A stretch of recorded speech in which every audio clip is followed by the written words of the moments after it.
Agora é o evangelho do desenvolvimento da vida, do desenvolvimento da salvação, do crescimento, da evolução da consciência. É o evangelho do desenvolvimento da salvação, da evolução da consciência. Braulio vai mostrar o texto e o tema rápido que eu quero abordar hoje aqui conosco. O texto é Filipenses 2, de 12 a 16. E o tema é desenvolvendo a salvação. Aí tem gente que já está perguntando, mas escuta, a salvação é para ser desenvolvida? Eu pensei que quando eu levantei a mão no culto eu estava salvo. Não, isso é salvação de igreja. É que você levanta a mão, vai à frente, dá o nome, é batizado, recebe as orientações, tem que dar o dízimo ali naquela igreja, senão Deus não aceita.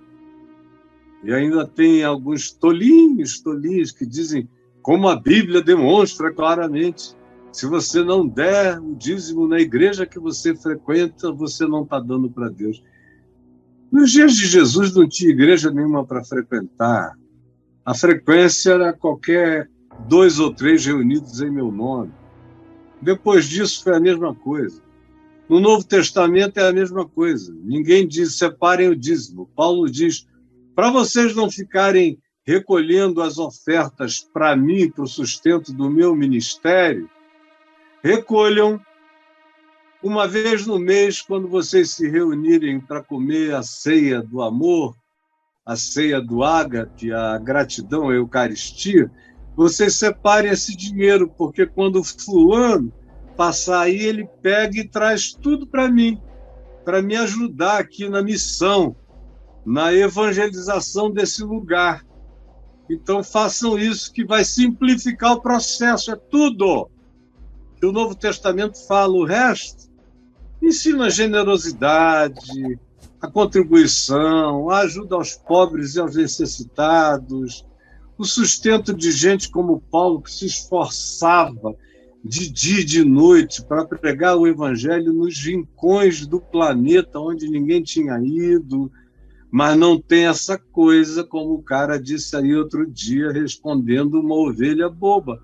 Não, como a Bíblia diz, se você não der na sua congregação, não é para Deus que você está dando. Em primeiro lugar, a gente dá para os pobres e necessitados. Aliás, na ordem, na sequência, é primeiro sustento da nossa família. Porque aquele que não cuida dos seus, especialmente da sua própria casa, diz Paulo a Timóteo, é pior do que o incrédulo e tem negado a fé.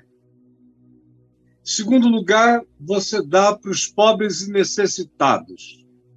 E em terceiro lugar, você ajuda aqueles que se esforçam dioturnamente para ensinar e pregar a palavra. Mas isso já vem num terceiro nível. Se eu não começar na minha casa, com os meus, se eu não começar com os pobres e necessitados que eu vejo, eu não tenho nem por que ajudar aquele que eu em vendo, passo por cima. Se eu faço isso, não tem nem por que eu dizer que vou dar dinheiro na igreja, num gasofilácio frio, que acaba no bolso de um pastor. Então, e quanto mais livre for a igreja, quanto mais o dinheiro seja posto do gasofilácio de lá vá para o bolso do pastor, mais o teu Deus é o pastor. Ele fala em nome de Deus, mas o dinheiro é todo dele. Olha como ele está rico e você está aí no perrengue, na dureza. Você acha que essa é a vontade de Deus? Pastores e pastoras e apóstolos milionários e o povo pobre? Está tudo torto. Essa é a Bíblia do diabo, não é a do Evangelho, que diz que quem dá ao pobre, a Deus empresta. e diz que se eu não cuido primeiro dos meus, especialmente dos da minha própria casa, eu sou pior do que o incrédulo e tenho negado a fé. Aí é que vem aqueles como Paulo, para quem a gente separa o recurso, para ajudar a quem está se dando, e se deu e se dará até o fim, porque o ministério dela é a divulgação da palavra, com um recurso de palavra, de ensino, de consciência e de sabedoria que não são comuns entre todos os homens. Aí invista e faça isso ser divulgado pela terra o máximo possível. O resto é conversa fiada. Pode crer em mim, porque eu sei o que lhe digo, diferentemente do pessoal que fala qualquer coisa. Você entendeu? Agora, o texto aqui da gente é sobre isso. É sobre desenvolver a salvação.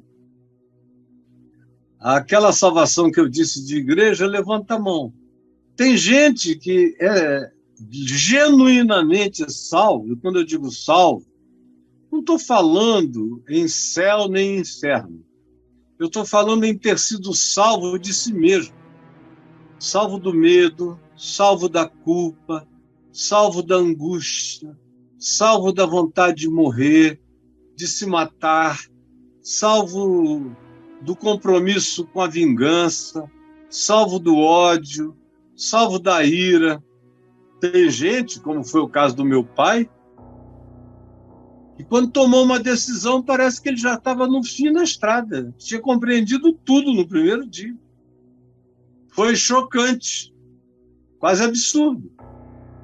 Dizem a mesma coisa de mim, que eu me converti num dia, no outro parecia que eu já estava terminando a carreira, porque estava tudo, abriram o telhado da minha mente, derramaram tudo. Eu só melhorei, aperfeiçoei, maturei, cresci, fiquei mais experiente, mas as bases todas continuam exatamente as mesmas. Mas não é todo mundo. A maioria, quando diz, levantei a mão para a salvação, aceitei Jesus, você está entrando numa comunidade e o pessoal diz que a porta é esse consentir com o fato de que Jesus é o Senhor, que Jesus é o máximo. Então, você está dizendo, acima de qualquer outro, Jesus é o maior. Aí entra. E a maioria fica nessa o resto da vida. São salvos, a gente se pergunta de quê? Fofoqueiros, mentirosos, gananciosos, ultra vaidosos, só pensam no que seja a última moda, até para comprar uma bobagem de uma coisa cara pra caramba, inútil. O sujeito diz que foi Deus que deu uma revelação que ele devia comprar aquela bota, aquele Rolex, comprar aquela terceira casa, foi uma revelação de Deus. Ele leu na Bíblia dizendo, façamos aqui 3 tendas. Ele disse, Senhor, eu já fiz uma para ti, eu já fiz uma para Moisés, vou fazer uma para Elias e vou morar nas 3. Vou morar nas 3 porque tu, Moisés e Elias não passam por aqui, mas eu vou, e o Senhor me falou para si. E aí vão arranjando toda essa mentirada, e você que é mais tolo do que a tolice, vai mergulhando nisso tudo, e se não faz, fica com medo e fica dizendo, eu um dia fui salvo, mas eu perdi a salvação, porque eu transei sem casar, porque no namoro eu deixei o cara ir chegar até lá, porque eu fumei um cigarro e bebi uma cerveja. Essas coisas de crente, essa coisa de conversão de topeira. Aí o cara pensa que é isso. Aí ficam comemorando que a igreja está inchando. Está inchando. Aonde eu vou, em qualquer lugar, em qualquer cidade do Brasil, em qualquer posto de gasolina, em qualquer farmácia, em qualquer lugar, tem gente que eu entro, pode ser aqui em Porto Alegre, em Minas, no Nordeste, ou até na Flórida, com muita frequência, você chega num lugar, vem alguém e diz, escuta, por favor, o senhor não é o reverendo Caio? Aí eu sou. Eu também sou crente, aceitei Jesus na igreja tal. Mas olha, não ora por mim, porque eu tenho um problema enorme. Eu nunca consegui perdoar meu pai, nem minha mãe, nem não sei o quê, nem isso, nem aquilo. Ficam ressuscitando zumbis do passado e pontuando coisas que eventualmente o pai fez de errado um dia, a mãe, os irmãos, não deixam passar nada.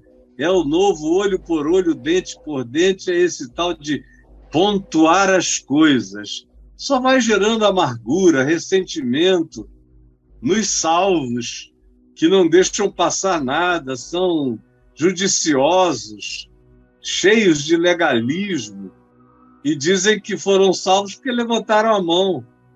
Cara, tem gente ali fazendo crossfit, levantando a mão com peso, mais digno dessa salvação do que você, que é um preguiçoso, malandro, não trabalha, aproveitador, quer que Deus dê a você o ganho de uma loteria esportiva, numa corrente de prosperidade. É ruim demais.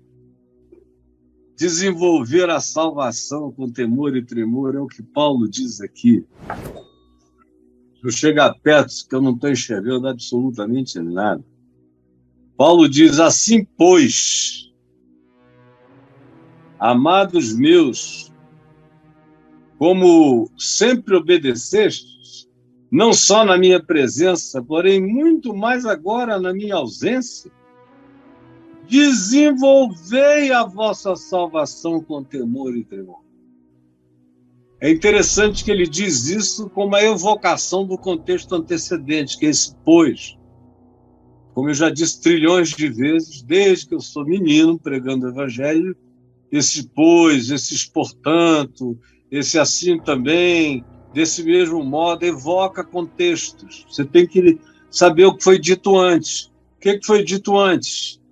O que está dito antes é que Jesus tende em vós o mesmo sentimento que houve também em Cristo Jesus, verso 5 do capítulo 2. Tende em vós, vocês, nós, todos, o mesmo sentimento que houve em Cristo Jesus.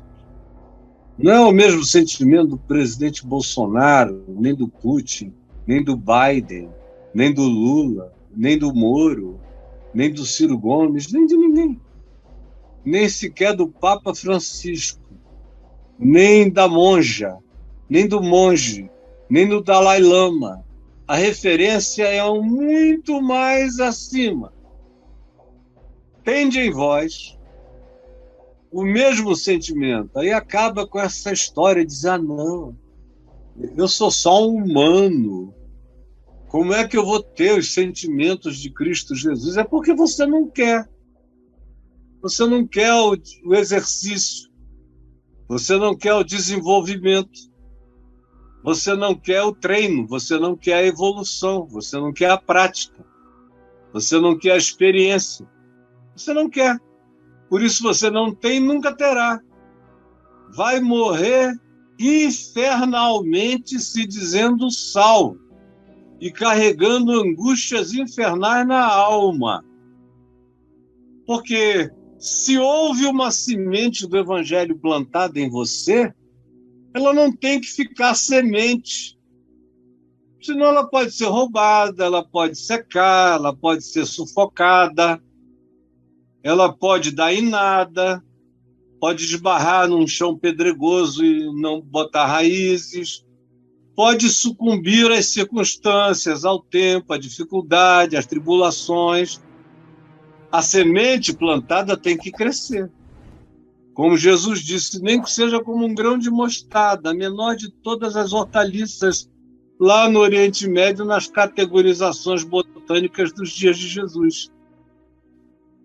Que começa pequenininha, mas cresce, cresce, cresce, até que se esparrama e que dá ramos, galhos, e as aves dos céus vêm fazer ninho na sua sombra. Essa é a ideia da semente que cresceu, que se desenvolveu. Em todos os exemplos de Jesus da salvação, que inicia como uma semente, você observa que ela cresce. Ela chega em alguns momentos, ele diz, primeiro a semente, depois a erva, depois a flor, depois a espiga. E aí o fruto na espiga. Porque o objetivo da salvação não é ser algo em si próprio.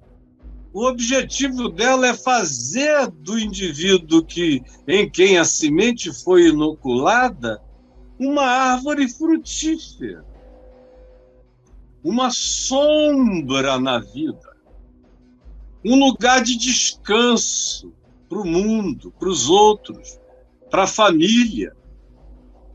Isso tem que ser desenvolvido aproveitando o fluxo da graça. E aí inicia-se dizendo, tende em vós, é uma decisão, é um imperativo, designando o fato de que eu posso escolher, como eu tenho escolhido todo dia. Todo dia eu escolho ter o mesmo sentimento que houve também em Cristo Jesus. Todo dia eu tenho que recomeçar esse processo. Todo dia eu digo outra vez, quando meu coração é tentado à arrogância, à soberba, à vaidade, à justiça própria, ao direito pessoal exigido como uma demanda que eu estou disposto a levar até o fim, para ganhar e não perder. Não, toda vez que isso aparece, eu mato isso em mim. Estou matando há quase 50 anos, e quantos anos Deus me der, tantos serão os anos que eu matarei isso todo dia em mim. Jogo fora o espírito terreno, animal e demoníaco, e invoco a sabedoria lá do alto, que é pura, que é indulgente, que é plena de misericórdia e de bons frutos. Essa é a salvação em desenvolvimento. E eu posso ter esse sentimento que houve também em Cristo Jesus. Pois ele, preste atenção, subsistindo como Deus, não julgou como usurpação, só porque eu sou Deus, eu vou ser Deus. Ele disse, não, eu sou Deus, mas eu sou Deus bastante para escolher servir a Deus. Eu sou Deus demais para não precisar ser Deus para mim. Ser Deus em meu favor. Ser Deus pelo meu interesse. Eu sou Deus, eu não sou Zeus. Eu sou Deus, o Deus verdadeiro. Eu sou Deus em Deus. Subsistindo em forma de Deus, teve esse sentimento de não julgar, diferentemente do chamado Lúcifer, que não sendo Deus, sendo só uma criatura muito linda, achou que podia ser maior que Deus. E Jesus é Deus e não julgou como usurpação ser igual a Deus, ao contrário. Ele disse, eu serei servo para Deus, servo para a criação que Deus vem a criar, e eu me ofereço como mediador da criação e mediador do que Deus eterno, invisível e indiscernível e indisponível para os acessos de intelecção ou de arrogância humana esteja e está indisponível. Eu o servirei. Aí, assim, Deus se esvazia de Deus. Esse é o Cordeiro imolado antes da fundação do mundo. É o Deus que sacrifica seus desejos, sua vontade, seus sentimentos, seu poder, seu todo poder, sacrifica tudo. Se esvazia de tudo para ser reconhecido como primogênito da criação, em quem foram criados todos os seres, todas as coisas, e de quem procedem milhões, trilhões de irmãos universais. Se esvaziou a si mesmo e assumiu a forma de um servo, tornando-se em semelhança de gente, de homens, e reconhecido como uma figura humana, normal. A si mesmo se humilhou. Ele toma essa decisão na eternidade, antes de haver Big Bang, ou seja lá o que seja, que deu início a todas as coisas criadas. Não importa se a ciência mudar de referência, isso é só detalhe. Antes de tudo, ele é o Cordeiro que se entregou, que se esvaziou. E esse é o boom que criou todas as coisas. Por isso se diz que nele, em Cristo, Cristo eterno, que sendo Deus se esvaziou de Deus para ser servo de Deus. Primeiro foi servo na criação, porque todas as coisas foram criadas por meio dele, para ele, e nele são todas as coisas. É desse vazio de Deus que surge tudo. E aí na história, ele se torna um homem aqui, no planeta Terra. A gente não sabe quantos mundos o Cristo eterno de Deus visitou e visitará. Ele é o Senhor de todos os mundos e de todos os universos. Aqui na Terra, ele se encarnou em Jesus, no mundo dos humanos, que é o que me diz respeito. Eu não estou falando de qualquer civilização em qualquer outra dimensão, universo. Eu não alcanço, eu só falo da Terra e da história. Aqui na história, o Cristo de Deus se encarnou e se humilhou e foi reconhecido como homem em Jesus. E foi obediente até a morte, morte de cruz. Pelo que também Deus o exaltou, Ele se humilhou, ele se entregou, ele se esvaziou, e Deus o exaltou sobremaneira. Não dá nem para explicar. E lhe deu o nome que está acima de todo nome, que é a autoridade. Não é um conjunto de letras. Quando se fala em nome, se está falando do caráter, porque o nome Jesus só tem 2000 anos, mas o nome do Cristo eterno é eterno, e a autoridade dele é eterna. É por isso que ele ressuscita e diz: todo poder me foi dado no céu e na terra. E a grandeza dele se humilhar entre os homens é porque foi a mais trágica de todas as humilhações. Se esvaziar no meio de anjos, de arcanjos, de tronos, de principados, de soberanias, de dimensões mais elevadas, não é como se esvaziar e se tornar um verme, um gusano, um cara como eu, como você, um mamífero no cio, um bicho doido, predador, que, quando é chamado para cima, prefere ir para baixo. Quando chamado a amar, acha mais simples odiar. Quando chamado a doar, acha mais fácil saquear. É entre essas pessoas, assim como eu e você, que ele se humilhou deveras. E acabou visitando o inferno. Isso é que se esvaziar. Explodir a graça de Deus, a vitória de Deus, de dentro do inferno para fora, como diz Pedro, na epístola dele. Foi, pregou, evangelizou os espíritos em prisão, anunciou a proclamação libertadora do evangelho, gritou o evangelho, a vitória do evangelho no Hades, no Tártaros, nas regiões chamadas inferiores, explodiu tudo, até a morte, e ressuscitou de entre os mortos.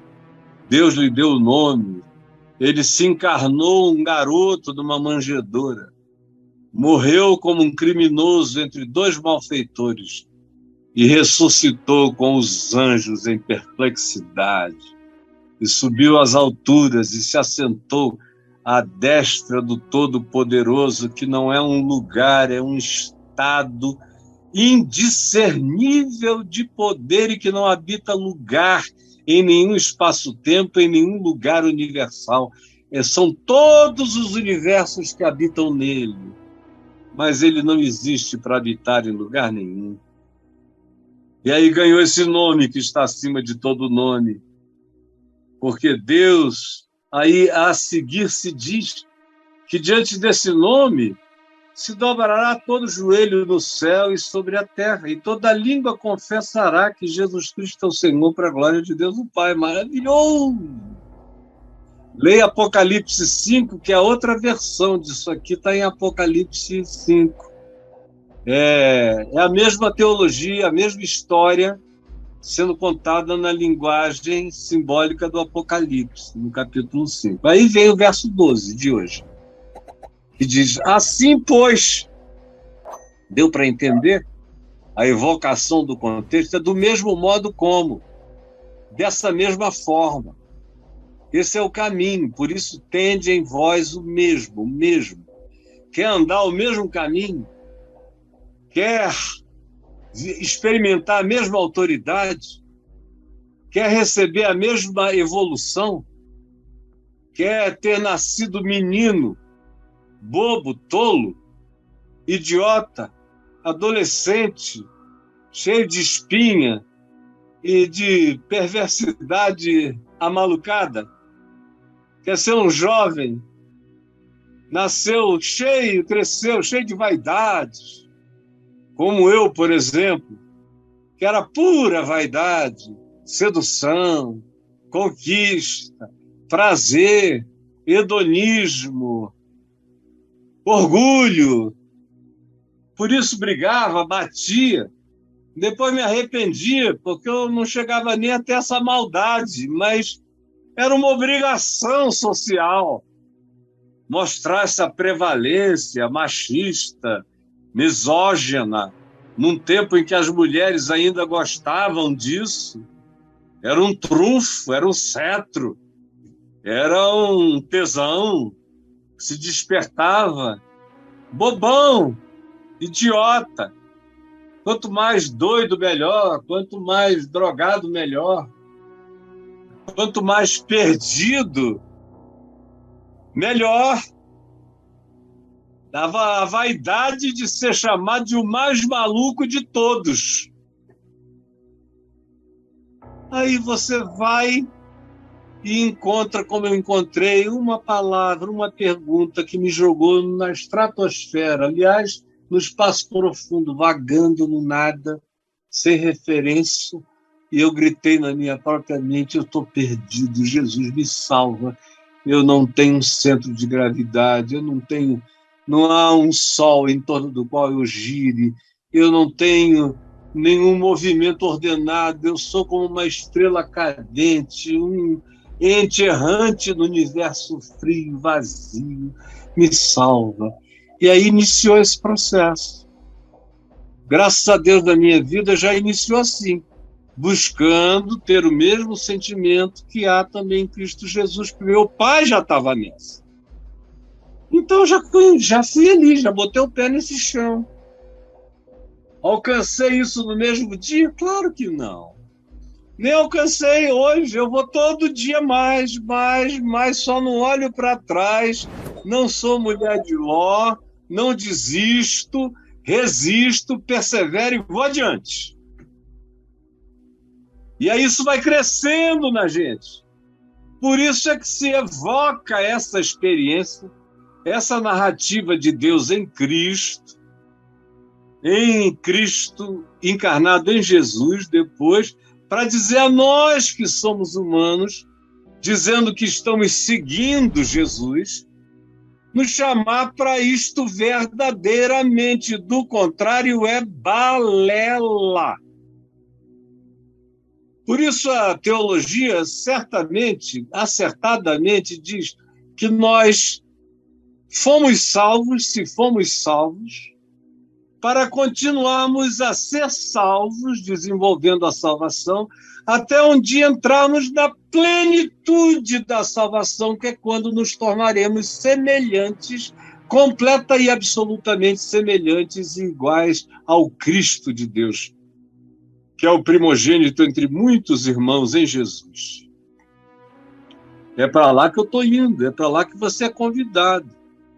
Ninguém é convidado para ter que contratar um coach para te ensinar um monte de frases bobas que não vão produzir nada e daqui a 3 anos você está infeliz do mesmo jeito, frustrado, porque o caminho dado você nunca quer.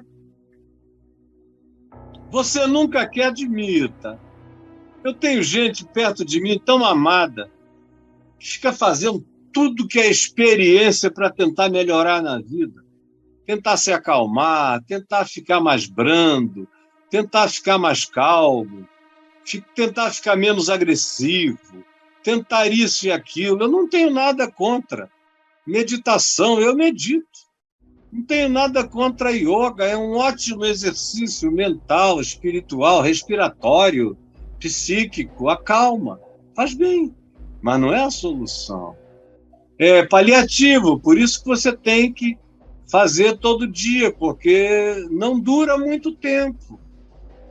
São exercícios que trazem proveito, mas não são como exercitar a piedade.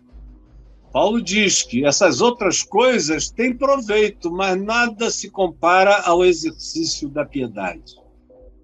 Por isso ele diz, assim, desse modo, tomando Jesus como essa referência, crendo que aquele que se esvaziou de tudo é o que foi exaltado acima de todas as coisas, creiam nisto, porque vocês também serão a semelhança dele, exaltados como ele acima de todas as coisas, e se assentarão nos lugares celestiais em Cristo Jesus, acima de todo principado, potestade, arcanjo, poder, tronos, soberanias, tudo, porque aprove a Deus fazer a glória dele habitar os vermes, para que ninguém se glorie, nem anjos, nem seres de nenhuma outra dimensão, nem homens, ninguém.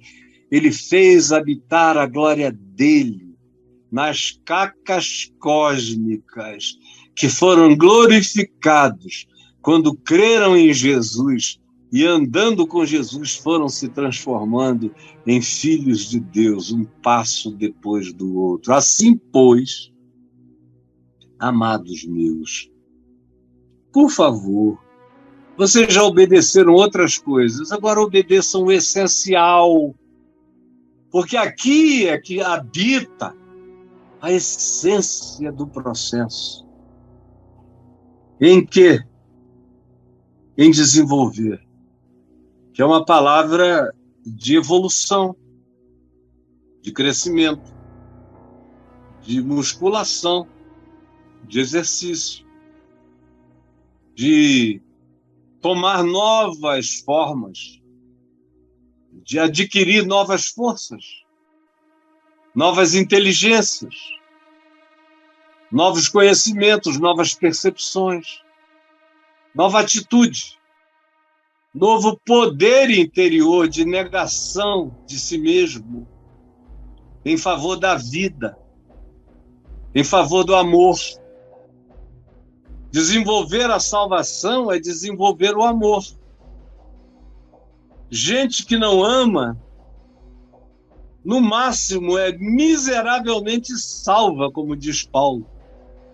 Paulo tem essa categoria lá dos salvos pelo fogo, que é aquele cara que ficou ali na beira do abismo o dia inteiro, se perfumando, deixa eu usar uma linguagem só figurada, se perfumando com fogo e enxofre, na beira da maldade. E aí, de vez em quando, ele dava um passo atrás, perdão, perdão, perdão, ai! Aí tem essa categoria. O Paulo diz: esse cara morre e a graça de Deus o salva pelo fogo, através do fogo. Uma espécie de purgatório, através da queimação, através da angústia, através da tribulação, através do pânico infernoso. O cara às vezes cai em si e agarra-se ao socorro eterno. Mas esse não é o padrão. Se tornou o padrão hoje em dia, quando tem alguém salvo nessas igrejas, é assim, pelo fogo. Porque está todo mundo sem amor.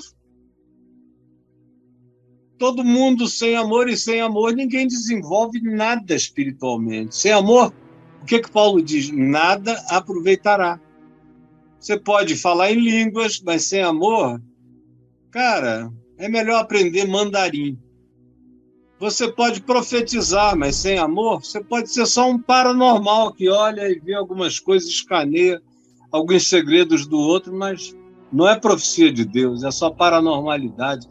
E sem amor, você não vai nem saber como usar isso para edificar o próximo, porque só o amor edifica. Sem amor, você pode saber toda a ciência, pode conhecer todas as filosofias, pode ser filósofo, amigo da sabedoria, amigo da sofia, da sabedoria, mas sem amor nada aproveitará. É só conhecimento que não se transforma em prática, em vida, em paz. Sem amor, a gente não se salva da inveja, nem da exasperação. Sem amor, a gente no máximo fica cheio de razões acusadoras, mas que não servem para nada diante de Deus. Sem amor, nem o teu ato de generosidade para querer impressionar os pobres, o mundo, a família e alguns até Deus, pegando todos os seus bens e doando aos pobres. Mas Paulo diz, olha, até isso sem amor de nada aproveitará. Nada cresce na direção de Deus sem amor.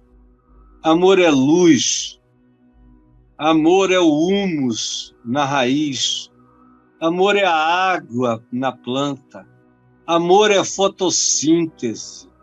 Amor é seiva. Amor é vida. Amor é graça. Amor é saúde. Saúde mental. É muito mais fácil uma pessoa cheia de ódio ficar mentalmente perturbada, cheia de raiva, ficar paranoica e doente. É muito difícil uma pessoa cheia de amor adoecer na mente. Mesmo quando ele tenha um problema neurológico, o problema fica menor, porque a prática do amor diminui todas as deficiências, até físicas, até mentais. Eu conheço algumas pessoas que nasceram com paralisia cerebral ou tiveram meningite, daquelas gravíssimas, que atingiu o cérebro e tirou a capacidade evolutiva cerebral, como o filho do Edivaldo, Douglas. E eu vi a hepatite, a meningite o acometer no hospital, novinho. E hoje ele, com 30 anos, mais ou menos, tem a idade mental de um garoto de 3 anos, no máximo, 2, 3 anos, para algumas coisas. Mas eu não conheço ninguém com mais amor, com mais bom humor, com mais alegria. Ele me vê de longe, ele grita, Caio, aleluia! A melhor coisa do mundo é pregar com ele no auditório, porque o que quer que chegue ao coração dele como alegria, não é como intelectualidade, é como alegria, ele grita, aleluia! Porque o coração dele foi visitado com alegria, porque ele é cheio de amor. E ele não pode te responder nada de teologia. mas ele desenvolve a salvação dele todo dia. Ele só melhora. Não é mentalmente para falar, ele melhora é no espírito. Cada dia ele está melhor. Cada dia todo mundo que o conhece está mais apaixonado por ele. Ele dá trabalho, mas é leve, é suave. Porque o amor desenvolve qualquer um, assim como o ser mais genial, mais inteligente, mais culto, mais acadêmico, polimorfo nos seus conhecimentos científicos, sem amor, é só um soberbo, arrogante, culto, e não passa disso. É um pobre, infeliz, que vive na presunção da arrogância de sabedorias mortais. É amor que desenvolve o meu ser.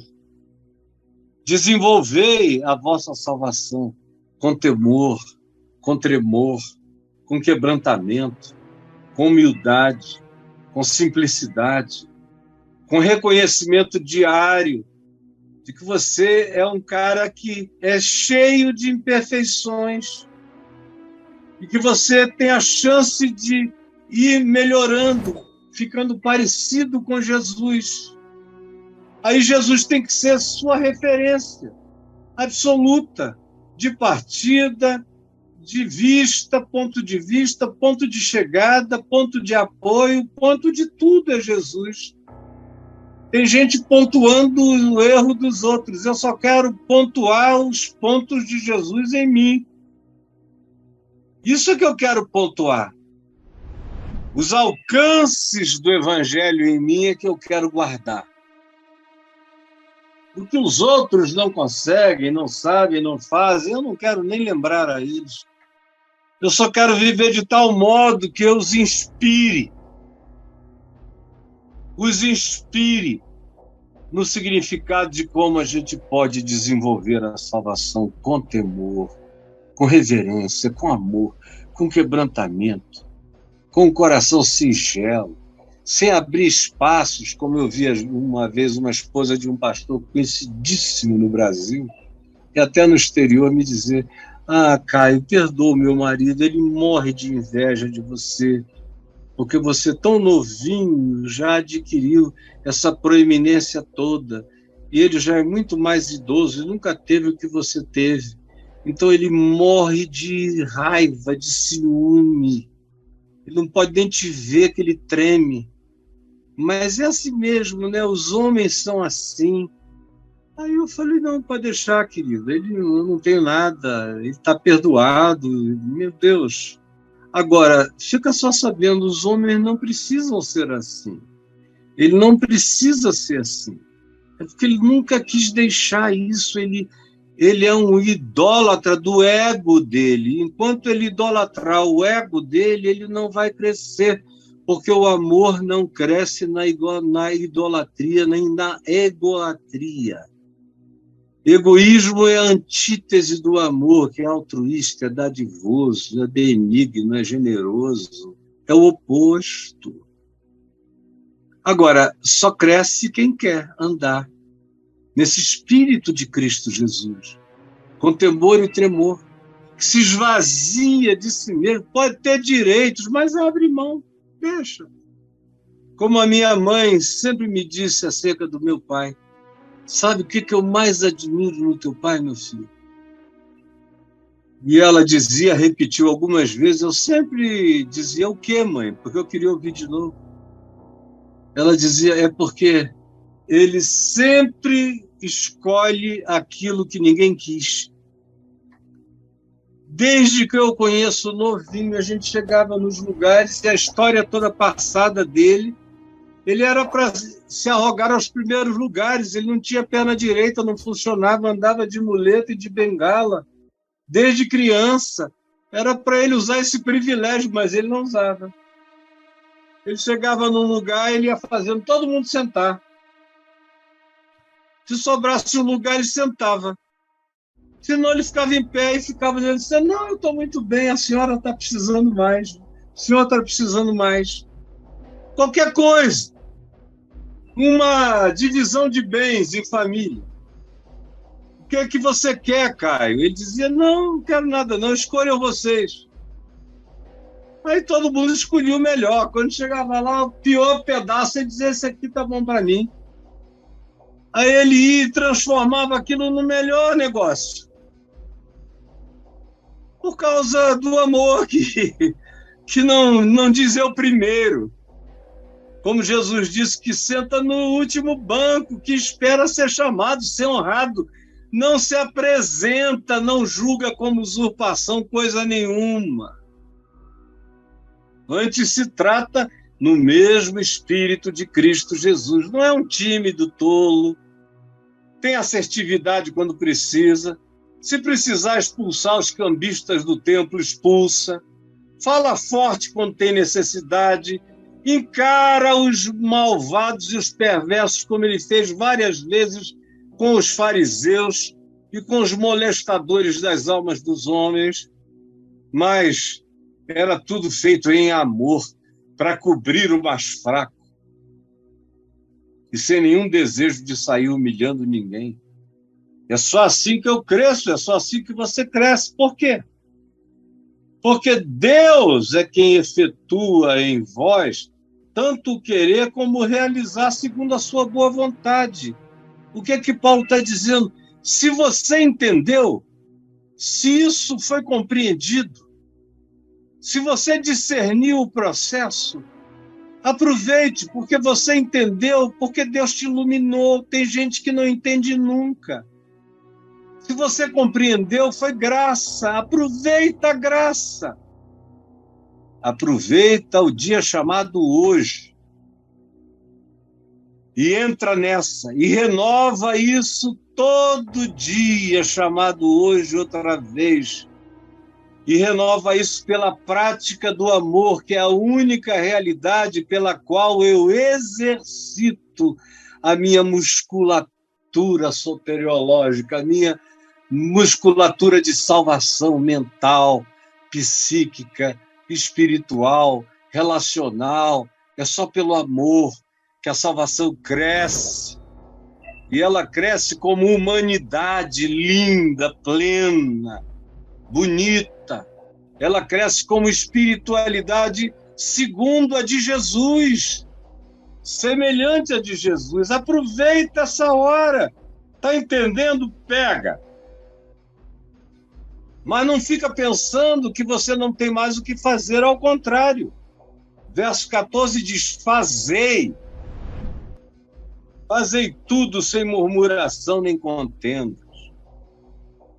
Uma das maiores manifestações de que o amor está vivendo em mim, crescendo em mim, é a mudança do meu olhar, do meu interpretar, do meu falar. A murmuração vai acabando na gente. Vai acabando. Eu sei que vai, estou te dizendo, porque ela acaba. Eu não sei te dizer qual foi a última vez que eu murmurei, não me lembro de qualquer coisa. Ah, teu filho morreu, aleluia, está na mão de Deus. Eu não me lembro, nem no auge das coisas do período de 98 a 2000, e alguma coisa em que eu estava todo cheio de coisas, eu estava chateado com o homem, mas eu não estava murmurando contra Deus. Eu nunca atribuí a Deus nada. Tudo que me aconteceu na vida eu fiz de errado. E tudo que de bom me aconteceu foi graça de Deus. Essa é a minha filosofia de existência. Quando a gente olha a vida assim, a murmuração acaba, a autovitimização acaba e as contendas. Eu também não me lembro a última contenda que eu tive. Eu até, às vezes, sou provocado por pessoas que querem contender, ficam falando sozinhos. Eu tento dar uma explicação racional. Se eu sinto que a pessoa está obstruída, está obturada no entendimento, eu calo. Pode falar sozinho para sempre. Eu vou ter, no máximo, um sorriso gentil, ou, quem sabe, uma mudança de assunto. Quando a pessoa é sábia, aproveita, melhora. Tem gente que nem aproveita a chance, continua insistindo na provocação da contenda, mas eu não entro nessa, não. E na murmuração, eu sei o que a murmuração estraga, né, na gente. Não existe salvação plantada de Deus no coração murmurador, ingrato, zangado, autovitimado, reclamador, cultuando trauminhas e beijando o que nem existe. Tem gente com uma vida boa, mas que decide ser infeliz. Aí, como eu disse outro dia, nem Deus dá jeito nesse mau humor de quem não quer a graça. Ouça o que eu estou lhe dizendo. Pense. Fazei tudo sem murmuração nem contendas, que é para o amor se desenvolver, que é para a salvação crescer. Para quê? Ele diz aqui, fazei tudo sem murmuração nem contendas, para quê? Para que vos torneis. Vos torneis, não é levantar a mão, é viver com amor, sem murmuração, sem contenda, sem ódio, sem briga, sem embate, sem olho por olho, dente por dente, sem pontuações do erro do outro. Isso só te atrasa a vida, te arruína. Fazei tudo sem murmuração nem contendas, para quê? Para que vos torneis. Não é automático, é processo, é mutação, é crescimento, é desenvolvimento. É como quem nasce com alguns centímetros e quando chega adulto se torna um varapau, como Paulo diz. Quando eu era menino, eu pensava, sentia, entendia como menino. Quando eu cheguei a ser homem, eu desisti da brigaiada, da bobagem, da murmuração, da contenda, do é meu, eu quero primeiro, lá, tudo isso que faz parte da tua vida o dia inteiro. Por isso você não vai a lugar nenhum e fica contratando coaches, porque não tem evangelho que funcione na tua vida, jamais. Jamais. Para que vos torneis irrepreensíveis e sinceros, filhos de Deus, inculpáveis, para que vos torneis. Você quer se tornar? Quer virar um Jesusinho, um pequeno Cristo andando no mundo? Quer que essa salvação tenha sentido na sua vida? Que ela se transforme em paz, em alegria, em bondade, em longanimidade, em fidelidade, em mansidão, em domínio próprio? Faça parar toda murmuração, todo ódio, toda guerra, toda contenda, desenvolva-se em amor, e aí você vai se tornar um ser irrepreensível, sincero, que não vai andar na mentira, vai apresentar a cara da verdade no mundo. Irrepreensível, sincero, filhos de Deus inculpáveis, que atravessam a vida sem acusação. Se quiserem falar mal de ti, terão que inventar, porque na realidade não vão achar nada. Porque você vai se tornando inculpável no meio de uma geração pervertida e corrupta. Você se torna como um luzeiro resplandecendo, um sol de graça no mundo. E assim você preserva o evangelho em você, preservando a palavra da vida, que é o evangelho. Ele não estava falando da lei de Moisés, nem do Talmud, que ainda nem existia, nem da Mishnah, nem de nada. Ele está falando do Evangelho de Cristo. Para que vocês preservem a palavra íntegra em vocês, crescendo em vocês, para que no dia de Cristo, no dia do encontro, eu, Paulo, me glorie que eu não trabalhei, não corri em vão, não me esforcei inutilmente, mas vocês precisam ter a coragem de decidir, do contrário, já era. Entendeu? Já era. Eu acabei falando igual um desgramado. Jesus, eu falei muito, mas falei tudo que todo mundo precisava ouvir. E eu te peço que essa palavra não se perca, não caia em lugar impróprio. Ao contrário, que ela encontre chão bom, para que ela cresça, ponha raízes profundas, ramos, galhos, frutos, e sirva de abrigo, ninho e sombra para aqueles que carecem de acolhimento, de abraço, de inclusão e da salvação fraterna, do amor sincero e sem julgamento contra o próximo. É o que eu te peço em teu nome, Jesus. Amém e amém.